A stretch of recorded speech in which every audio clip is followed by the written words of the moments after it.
चल हो जा शुरू।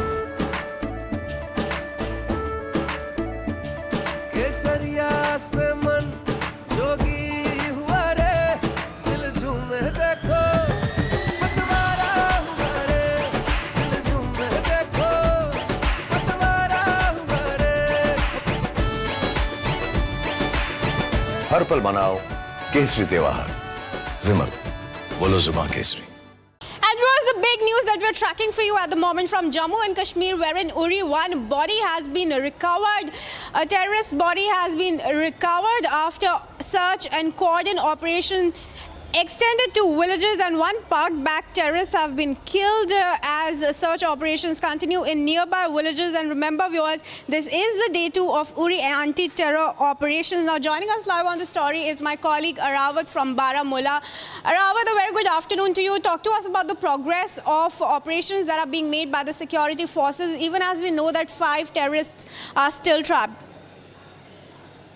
Yeah, absolutely, Kriti. It was the intelligence-based input that in the Uri area of Golhan, there are reports that some terrorists from the Pakistan-based launching pads are trying to infiltrate this, and after that, the massive cordon and search operation launched by the joint security forces.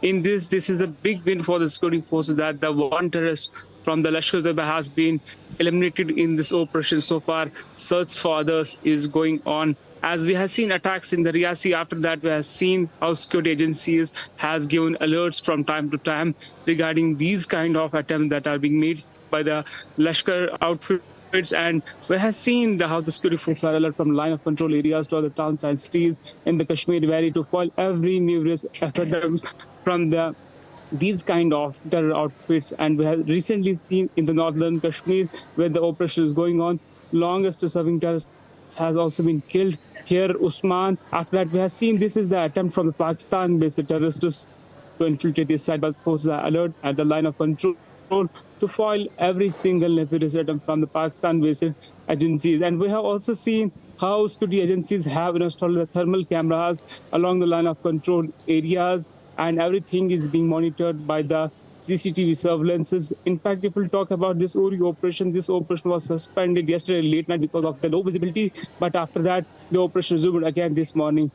We have also accessed the sea satellite images also where the operation is going on. In fact, you can see here in the visuals how ambushes are laid in the forest areas. It's a bit difficult for the forces because yesterday there was raining, and it's time for the combing operation right now, which is going on right now in the Uri area. Jammu and Kashmir Police, PSF and Rashtriya Rifles is part of this operation. Today is the day 2. So far, one terrorist has been killed. Arms and ammunition have also been recovered so far. Back to you, Kriti. All right, thanks for joining us and giving us those details, Arawat. We expect and hope you will continue to track all the developments and come back to us with them. Meanwhile, viewers, let's move on to the next big story that we're tracking for you. This is from Tamil Nadu, where in Kallakurichi, the death toll from consuming spurious liquor has now mounted to 56, and the demand for the resignation of Chief Minister M.K. Stalin is only growing louder by the moment.